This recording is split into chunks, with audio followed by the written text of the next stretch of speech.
જય માતાજી, જય ભવાની. હું છું હર્ષદજી ઠાકોર. મિત્રો, ફેસબુક ફોલો કરો, એ વિડીયો ગમે તો વધુમાં વધુ શેર કરો.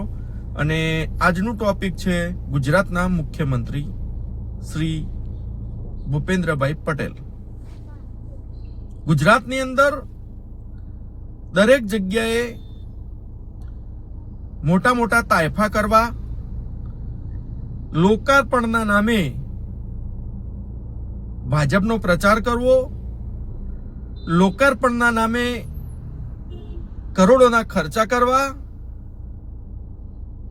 પરંતુ તેમની સભાની અંદર કોઈ અરજદાર, કોઈ ગરીબ વ્યક્તિ ઊભો થઈને રજૂઆત કરે છે તો એને ધક્કા મારીને બહાર કાઢવામાં આવે છે. તો હું મુખ્યમંત્રી સાહેબને એટલું જ કહેવા માંગુ છું કે સાહેબ, તમને ગુજરાતે વોટ આપીને જીતાડ્યા છે, આ સરકાર બનાવી છે, ત્યારે ગુજરાતના એક એક વ્યક્તિની, નાના બાળકથી લઈ અને વૃદ્ધ વડીલ સુધીની જવાબદારી તમારી છે. એ સભાની અંદર રજૂઆત કરે, તમારી ઓફિસની અંદર રજૂઆત કરે કે રસ્તાની અંદર રજૂઆત કરે, એ તમારી ફરજમાં આવે છે. કારણ કે આ ગુજરાતની જનતા ત્રાહિમામ પોકારી ઉઠી છે. આ ગુજરાતની જનતા હવે કંટાળી છે અને ક્યારેક તમારી મીટિંગની અંદર જાહેરમાં રજૂઆત કરે છે તો તમે સાંભળવા તૈયાર નથી.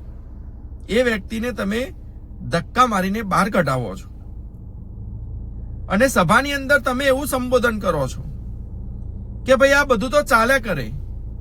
કેમ ચાલ્યા કરે? શું કામથી ચાલ્યા કરે?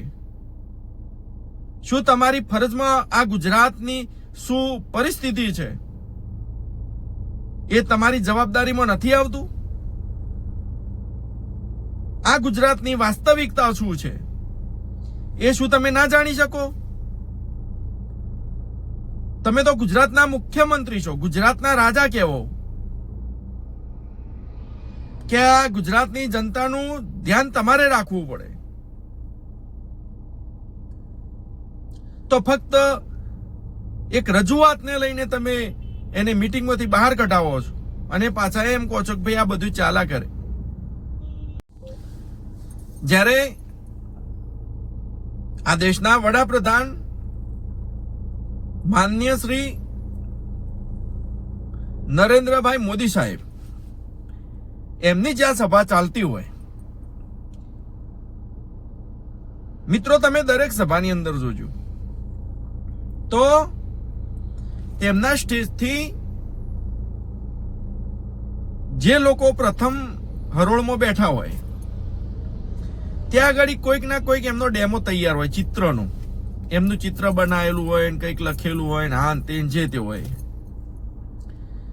તો જ્યારે સભા અધ વચ્ચે આવે ત્યારે એ ચિત્ર બનાવનાર વ્યક્તિ ઉભો થાય છે, પછી આમ કરીને ફોટો બતાવે છે, એટલે સીધી નજર વડાપ્રધાનની ત્યાં જાય છે. આ દાખલો એટલા માટે કહેવો પડે છે કે એમનું ચિત્ર દોરીને કોઈ આવે છે એમની સભાની અંદર તો પ્રોટોકોલ પ્રમાણે જે પ્રોટોકોલ સાચવવાનું હોય એમની સીધી નજર સાહેબની એ વ્યક્તિ ઉપર પડે છે. તરત જ સાહેબ બોલે છે કે ભાઈ પેલા ભાઈ કે બહેન કંઈક મારી સ્મૃતિ કે મારું ચિત્ર બનાવી લાયા છે તો મારા સાથીઓને વિનંતી કે એ મારા સુધી પહોંચાડો અને એમને કહેજો કે અંદર એડ્રેસ લખશે, હું તેમને ચિઠ્ઠી લખીશ. આ દરેક સભાની અંદર આપણે જોયું હશે. તો સાહેબ, તમારા ચિત્ર, તમારી પ્રસિદ્ધિ માટે, તમારી બોલબાલા માટે તમે જો ચિત્ર મગાવી શકતા હોય એ વ્યક્તિ પાસેથી, તો કોઈકની રજૂઆત હોય તો તમે જાહેર સભાની અંદર કોઈક રજૂઆત કરે તો તમે એને ધક્કા મારીને બહાર કાઢી મૂકો છો. આ કેટલા અંશે તમારી સરકાર આ ગરીબોને, આ નિર્દોષોને, આ મધ્યમ વર્ગને ન્યાય આપે છે? મિત્રો, વિડીયો સમજવા જેવો છે. આ તફાવત સમજવા જેવો છે. કારણ કે જો તમે સાચી રજૂઆત કરો તો તેમની પોલ ખુલે છે. જો તમે તેના બોલબાલા કરવા જાઓ છો, જો તમે તેમની પ્રસિદ્ધિ માટે જાઓ છો, જો તમે તેમની વાહવાહી માટે જાઓ છો, તો તમને સ્ટેજ ઉપર બોલાવશે, તમારું સન્માન કરશે, તમને ચિઠ્ઠી લખશે. એટલે મિત્રો, હવે વિચારવાની જરૂર છે. કારણ કે છેલ્લા ઘણા સમયથી ગુજરાતની જનતા કંટાળી છે. એ કોઈ પણ બાબત હોય, કારણ કે કોઈ પણ બાબતની રજૂઆત હોય તો સાંભળવામાં આવતી નથી, ધક્કા મારી બહાર કાઢવામાં આવે છે. અને જો તમે વાહવાહી કરશો તો તમારું સન્માન કરવામાં આવે છે. આ છે સરકાર. એટલે મિત્રો, વિચારજો અને વિડીયો વધુમાં વધુ શેર કરજો. જય માતાજી.